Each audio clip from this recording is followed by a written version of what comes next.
বাঙালির গৌরব রক্ষার্থে বাংলা বাঙালির যে ইতিমধ্যে এখানে উপস্থিত হয়েছেন নদিয়া জেলা মহিলা তৃণমূল কংগ্রেসের দক্ষিণ। নমস্কার, আপনারা যে সময় 365 সঙ্গে আছে আমি মঞ্জিমা। বছর ঘুরলেই হাই ভোল্টেজ 26-এর বিধানসভা নির্বাচন, তার আগে বিভিন্ন ইস্যুতে তোলপাড় রাজ্য রাজনীতি। তার মধ্যে অন্যতম হলো ভিন রাজ্যে বাংলা ভাষীদের ওপর আক্রমণ। প্রতিদিন প্রতিনিয়ত বাংলা ভাষায় কথা বলার অপরাধে হেনস্থার শিকার হতে হচ্ছে পরিযায়ী শ্রমিকদের, বিশেষত বিজেপি শাসিত রাজ্যগুলোতে, যার জন্য সোচ্চার হয়েছে রাজ্যের শাসক দল। সেরকমই রানাঘাটে বাংলা ভাষাকে আক্রমণের প্রতিবাদে আয়োজিত হয়েছে মহামিছিলে, যার নেতৃত্ব দিচ্ছেন নদিয়া জেলার এসসি ওবিসি সেলের সভাপতি অসীম মণ্ডল, রানাঘাট দক্ষিণের বিধায়ক মুকুটমণি অধিকারী ও জেলা সভাপতি দেবাশিস গাঙ্গুলি। এছাড়াও রয়েছে একাধিক নেতৃত্ব, সেই ছবি আপনাদের সামনে তুলে ধরবো।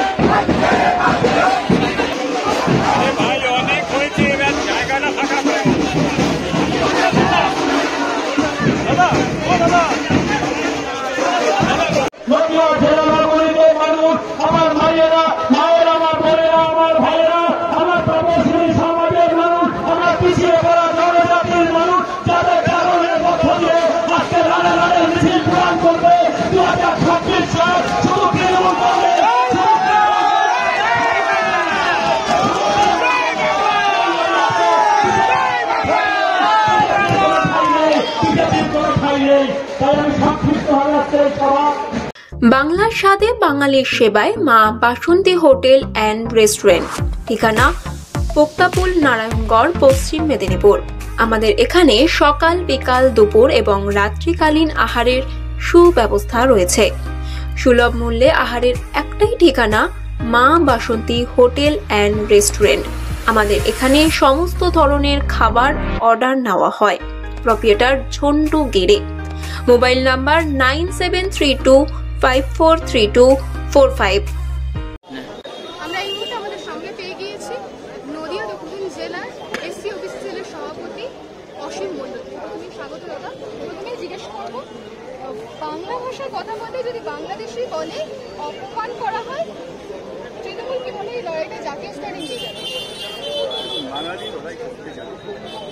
এই ভারতবর্ষের স্বাধীনতা আন্দোলনে সবচেয়ে যারা রক্ত ঝরিয়েছে তারা বাঙালি। যাদের রক্তের বিনিময়ে এই ভারতবর্ষ স্বাধীন হয়েছে তার মেজর পার্সেন্ট বাঙালি।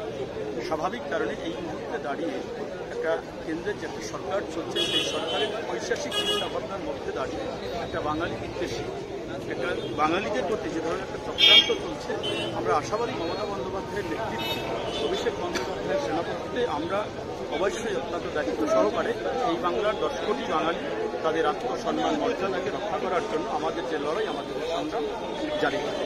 ধন্যবাদ। বর্তমানে এসএসসি মামলায় অযোগ্যদের তালিকায় অনেক তৃণমূল ঘনিষ্ঠদের নাম উঠে এসেছে, সেটা নিয়ে কি বলবেন দলের কর্মী হিসেবে?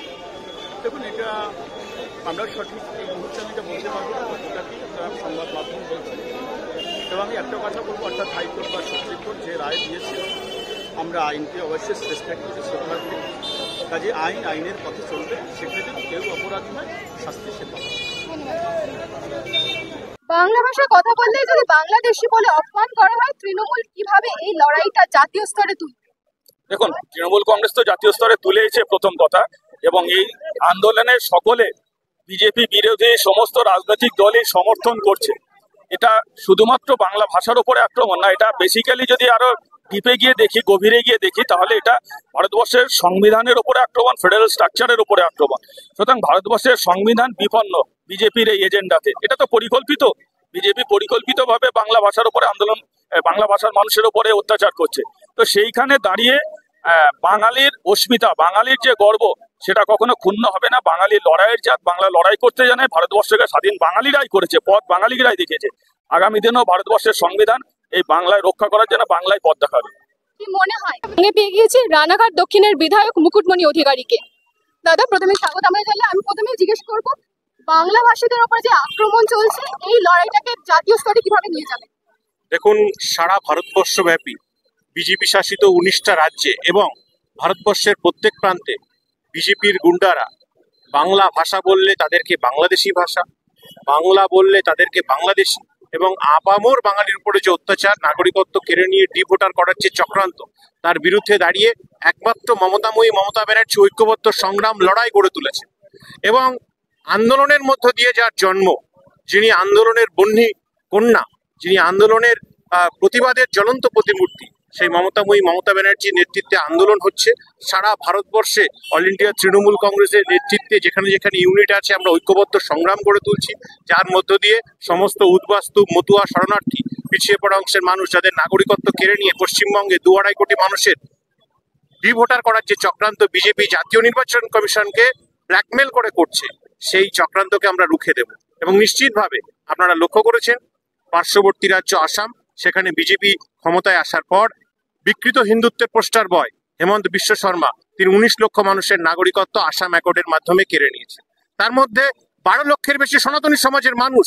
আমি প্রশ্ন করতে চাই, বিজেপির হিন্দুত্ব প্রেম কোথায়?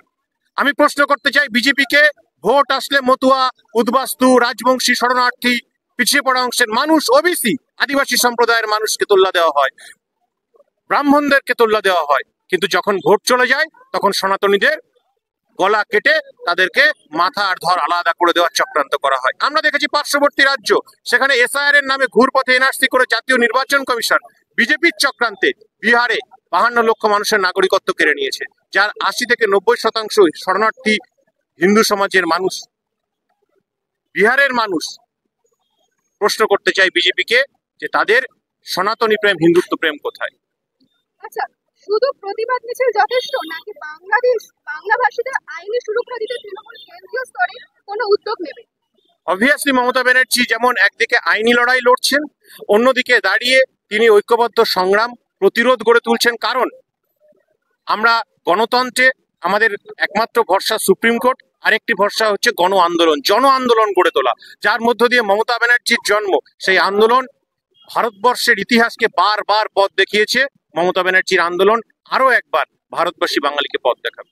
আচ্ছা, আপনি একটু আগে বললেন এসআই, এই যে এভাবে দিনের পর দিন যেভাবে বাংলা ভাষীদের উপর আক্রমণ হচ্ছে, যেভাবে বাংলা ভাষার উপর আক্রমণ হয়ে আছে, সেটা নিয়ে কি বলবেন? কিন্তু এই ক্ষেত্রে কিন্তু কেন্দ্রের ডবল ইঞ্জিন সরকার কার্যত নীরব দর্শকের ভূমিকা পালন করছে, সেটা নিয়ে কি বলবেন?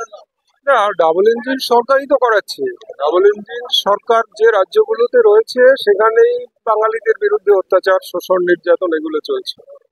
সেখানে বাঙালিদের বাংলাদেশি বলে বিদেশে পাঠিয়ে দেওয়া হচ্ছে, বাংলাদেশ পাচার করার চেষ্টা করা হচ্ছে। এই ধরনের আমি বলবো অসামাজিক কাজকর্ম একটা সরকার করছে, যারা ন্যূনতম সংবিধানকে মান্যতা দেয় না। আমরা তৃণমূল কংগ্রেস এমন একটা দলের সদস্য যারা সংবিধানকে মান্যতা দিয়ে চলি। আমাদের মুখ্যমন্ত্রী এবং আমাদের দলের মমতা বন্দ্যোপাধ্যায় সংবিধানের সমস্ত ধারা উপধারাকে মান্যতা দিয়ে কাজ করেন এবং সেভাবেই আমরা চলছি। অথচ এই দেশে সংবিধান অনুযায়ী সমস্ত ভাষার মানুষের সমান অধিকার, সমস্ত ধর্মের মানুষের সমান অধিকার, ধর্ম বর্ণ নির্বিশেষে সবাই সমান, কিন্তু বাংলা ভাষা বললেই তাকে অত্যাচার করা হচ্ছে, তাকে বিদেশে পাঠানো হচ্ছে। এই যে সমস্যা, হিন্দু হলে তাকে কিছু বলা হচ্ছে না, মুসলমান হলে তাকে নির্যাতন করা হচ্ছে। এই যে বিভাজনের রাজনীতি, এটা বিজেপি করছে সারা ভারতবর্ষে জুড়ে, যেখানে যেখানে ডাবল ইঞ্জিন সরকার সেখানে বিশেষভাবে তারা করছে। আমরা এর বিরুদ্ধে প্রথম দিন থেকেই আছি। মমতা বন্দ্যোপাধ্যায় প্রথম দিন থেকেই সারা ভারতবর্ষে একমাত্র নেত্রী বলবো যিনি এই ইস্যুটাকে জাতীয় ইস্যু করে তুলেছেন, এবং ভারতবর্ষের বাকি বিরোধী দলগুলো মমতা বন্দ্যোপাধ্যায়কে ফলো করছে। এখন এটা একটা জাতীয় রাজনীতির এজেন্ডা হয়ে দাঁড়িয়েছে, যেখানেই বাংলা ভাষায় কেউ কথা বলবে তার উপর অত্যাচার হলে তৃণমূলের নেতৃত্বে কংগ্রেস, অন্যান্য দক্ষিণ ভারতীয় দলগুলো, সমাজবাদী পার্টি, এরা কিন্তু পাশে দাঁড়াচ্ছে। এর কৃতিত্ব সম্পূর্ণরূপে মমতা বন্দ্যোপাধ্যায় এবং অভিষেক বন্দ্যোপাধ্যায়ের। আমরা এটা বলতে বাধ্য হচ্ছি এই ভারতবর্ষের স্বাধীনতার পেছনে যদি কোনো মানুষের কোনো সম্প্রদায়ের অবদান থাকে তা হচ্ছে বাঙালিদের। ভারতীয় স্বাধীনতা সংগ্রামীদের যদি আমরা তালিকা লক্ষ্য করি, দেখব 90% স্বাধীনতা সংগ্রামী বাঙালি। অথচ নিজ দেশে নিজ ভাষায় কথা বলা সত্ত্বেও তাদের বিদেশি বলা হচ্ছে, বাংলাদেশে পাঠিয়ে দেওয়া হচ্ছে। এর থেকে নক্কারজনক ঘটনা নেই। এবং যারা করছে তারা স্বাধীনতা সংগ্রামে অংশ নেয়, বরং তারা স্বাধীনতার বিরুদ্ধে কাজ করেছিল।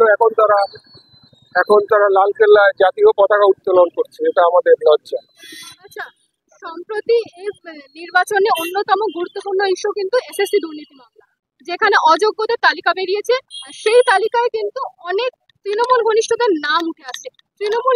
তৃণমূলের দলের অন্দরের একজন নেতা হিসেবে আপনি সেটাকে কি বলবেন? সেটাকে দেখুন, যদি কোথাও দুর্নীতি হয়ে থাকে, দুর্নীতি আমরা সমর্থন করি না।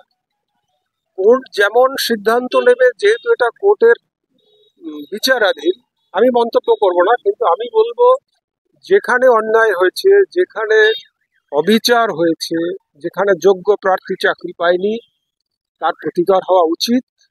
এবং মমতা বন্দ্যোপাধ্যায়ের নেতৃত্বে তা হচ্ছে। কোর্ট নির্দেশ দিয়েছে, নতুন করে এসএসসির পরীক্ষা হচ্ছে আগামীতে। এবং এটাও ঘটনা, যারা যোগ্য ছিলেন তারা পরীক্ষায় তো বসছেন। যোগ্য যারা পেয়েছেন সেখানে বিতর্ক রয়েছে। তারা অনেকদিন চাকরি করেছেন, তাদেরও সংসার ইত্যাদি ইত্যাদি আছে। তাদের নিশ্চয়ই সরকার কোনো জীবন ধারণের কোনো ব্যবস্থাপনা তারা নিশ্চয়ই দেখবেন। কিন্তু পাশাপাশি আমি বলবো যে এই মানুষগুলোর পেছনে যেমন তৃণমূল কংগ্রেস এবং মমতা বন্দ্যোপাধ্যায়ের নেতৃত্বে সরকার রয়েছে। মধ্যপ্রদেশে তো ব্যাপক কেলেঙ্কারি হয়েছিল। ব্যাপক কেলেঙ্কারিতে তো হাজার হাজার মানুষ এইভাবে ক্ষতিগ্রস্ত হয়েছিলেন। এবং তার থেকে বড় দুর্নীতি স্কুল সার্ভিসের ক্ষেত্রে আর হয়নি। যেহেতু সেটা বিজেপি শাসিত রাজ্য ছিল, তার কোনো প্রতিকার হয়নি। আমরা একটা রাজ্যে রয়েছি, আমরা যদি কেন্দ্রে ক্ষমতায় থাকতাম, আমরা এর মূল উৎপাটন করে ছাড়তাম। আমরা প্রত্যেকটা অনাচারের বিরুদ্ধে, কিন্তু আমাদের সাংবিধানিক সীমাবদ্ধতা আছে। আমরা একটা রাজ্যে আছি, আমাদের তার মধ্যে সীমিত ক্ষমতার মধ্যে দিয়ে মমতা বন্দ্যোপাধ্যায় এবং অভিষেক বন্দ্যোপাধ্যায় যতটা করার তা করছে। দিনের শেষে সমস্ত মানুষেরই রুটি রুজির প্রশ্ন আছে, তাদেরও মানবিক দৃষ্টিতে দেখতে হবে। বিজেপি তো কাউকে জীবিকাহীন করে দিয়ে দিল্লি চলে যাবে, তার সংসার কি হবে? সেই বাড়ির যারা দুস্থ মানুষ রয়েছে, অসুস্থ বাবা মা রয়েছে, বা যারা এতদিন চাকরি করেছেন তাদের ছেলে মেয়েরা, তাদের তো অনেক দায় দায়িত্ব ছিল। এই মানুষগুলোর পাশেও মানবিক মুখ হিসেবে মমতা বন্দ্যোপাধ্যায় রয়েছে। মমতা বন্দ্যোপাধ্যায় নিশ্চয়ই মানুষের পাশে থাকবেন মানবিক মুখ হিসেবে। কিন্তু পাশাপাশি আমি প্রথমেও বললাম, আবারও বলবো, অন্যায় যদি কোথাও হয়ে থাকে, নিয়োগে দুর্নীতি হয়ে থাকে, অত্যন্ত নিন্দনীয়, এটা হওয়া উচিত নয়। এবং আগামী দিনে যাতে এই ধরনের কোনো দুর্নীতি না হয়, মমতা বন্দ্যোপাধ্যায় সেটা নিশ্চয়ই দেখবেন, নিশ্চিত করবেন। আপনারা এতক্ষণ দেখতেই পেলেন এই মহা মিছিল রানাঘাট পৌরসভা থেকে দক্ষিণ পাড়া এসে শেষ হলো। এই মিছিল শেষে চলল সমাবেশ, যেখানে রীতিমতো তৃণমূল নেতৃত্ব আগামী নির্বাচন নিয়ে হুঙ্কার শোনালেন। পাশাপাশি শুনে নিলাম তাদের মন্তব্য। তবে আগামী নির্বাচনে ভোট বাক্সের প্রভাব কোন দিকে পড়ে, সেই দিকে নজর থাকবে আমার আপনার সকলের। এরকম বিভিন্ন নিউজের আপডেট পেতে অবশ্যই চোখ রাখুন সময় 365 পর্দায়, কারণ সময় কথা বলে। ক্যামেরায় অভিরূপ ধরের সঙ্গে মঞ্জিমা কুন্ডু।